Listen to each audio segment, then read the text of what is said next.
Hai guys, kembali sama aku Halimatun Nasiha. Kali ini aku membahas tentang UKT untuk jalur senam PTN atau SPAN, juga senam UMPTKIN ataupun SBMPTN, dan juga untuk jalur mandiri. Ini bukan mandiri yang beasiswa ya, tapi untuk mandiri yang reguler, yang biasa, yang umum gitu. Nah, aku dapat informasi ini dari cutting yang uh, di atas kupas, bukan cutting yang 2 tahun yang lalu, bukan. Jadi cutting di atas kupas yang sekarang semester 7, karena aku semester 5, berarti cuttingku sekarang semester 7. Dan aku juga tanya-tanya kepada teman-temanku yang masuk jalur SPAN.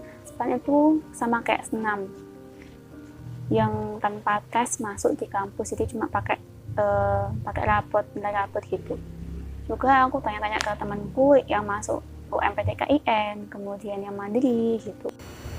Aku mau menyebutkan ada macam-macam banyak nilai UKT atau nominal UKT di UNISA, mulai dari kecil sampai yang besar.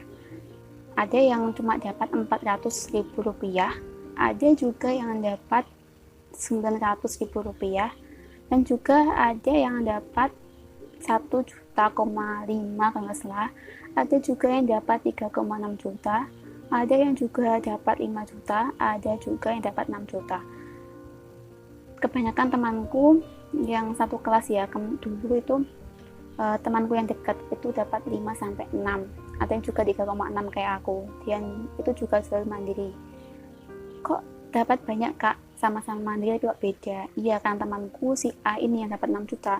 Rumahnya tuh bagus banget, udah keramik kan, lantainya tuh udah keramik, kemudian temboknya tuh udah batu bata, dan juga sudah dilepo, sudah dicat gitu, angkanya katanya mahal. Kemudian ada juga cutting itu yang dapat 12 juta, mahal banget kan. Itu karena dia mandiri dan juga jurusan favorit.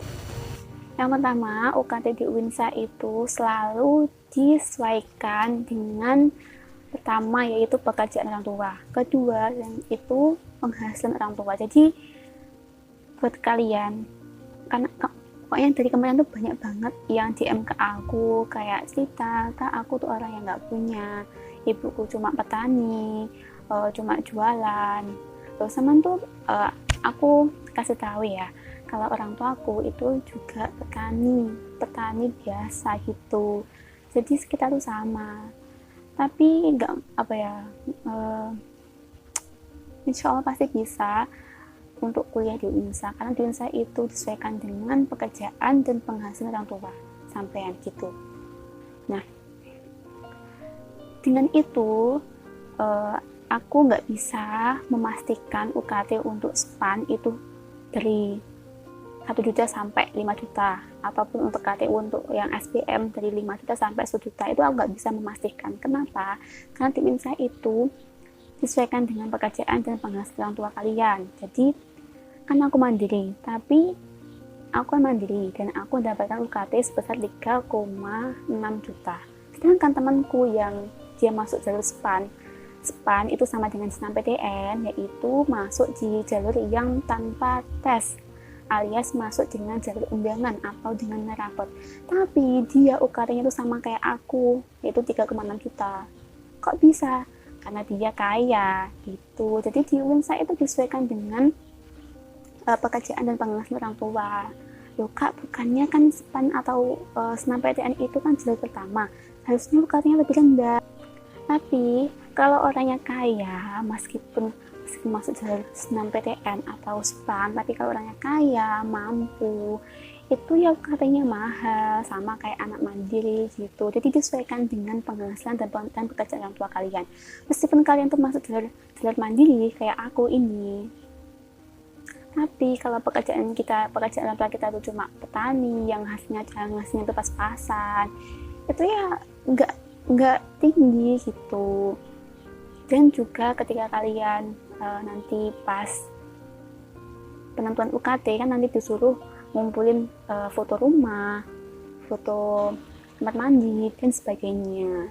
Jadi dilihat dari rumahnya juga, pekerjaannya juga, penghasilannya juga, baru bisa ditentukan UKT-nya berapa gitu. Jadi buat kalian yang entah itu masuk jalur SPAN, senam PTN, SBM, UMPTKIN, bahkan mandiri, kalian jangan khawatir. Khususnya untuk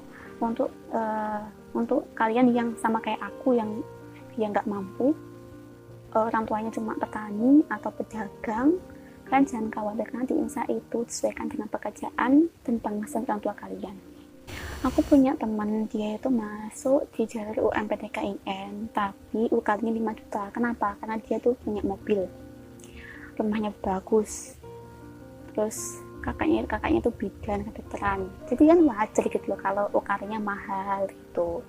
Nah, jadi apa ya, intinya tuh kalian jangan khawatir, meskipun kalian tuh di luar sana pernah dengar omongan yang di UNSA tuh UKT-nya mahal, gini, sama saja. Aku juga dulunya kayak gitu. Aku dulunya pas mau daftar di UNSA tuh juga takut, karena aku kan punya tangga dan dia itu temen sekelas aku waktu aku ngaji, dan dia itu bilangnya UNSA gini. Ternyata pas penentuan UKT itu aku, bapak ibuku, kakakku tuh kaget loh, katanya mahal tapi kok dapatnya 3,6 juta gitu. Karena waktu aku dulu daftar di UNSA kan pas pemilihan jurusan itu sudah ada nominal UKT-nya. Jadi seumpama kan aku masih ingat banget PSA itu mulai paling sedikit UKT-nya itu 5 juta sampai berapa gitu. Nah, pas penentuan UKT aku tuh cuma kena 3,6 juta. Itu kan kayak kaget loh kan, soalnya kan sudah tertulis, sudah ada pas ketika kita milih jurusan itu sudah ada paling dikit itu 5 juta. Tapi pas penentuan UKT itu aku cuma kena 3,6 juta. Kan kaget gitu, kaget dan bersyukur banget. Jadi dari situ aku bisa menyimpulkan, dan juga dari pengalaman teman-teman aku kating-kating itu aku menyimpulkan bahwa di UNSA ini tuh sangat-sangat adil banget dalam penentuan UKT, karena disesuaikan dengan pekerjaan dan juga penghasilan orang tua. Jadi kalian jangan khawatir lagi ya. Itu aja dari aku, semoga bermanfaat untuk kalian. Dan buat kalian yang ingin masuk ke UNSA, jangan ragu dan jangan takut lagi. Semangat untuk nanti masuk di perguruan tinggi di UNSA semester tahun 2022. Terima kasih teman-teman, sampai jumpa.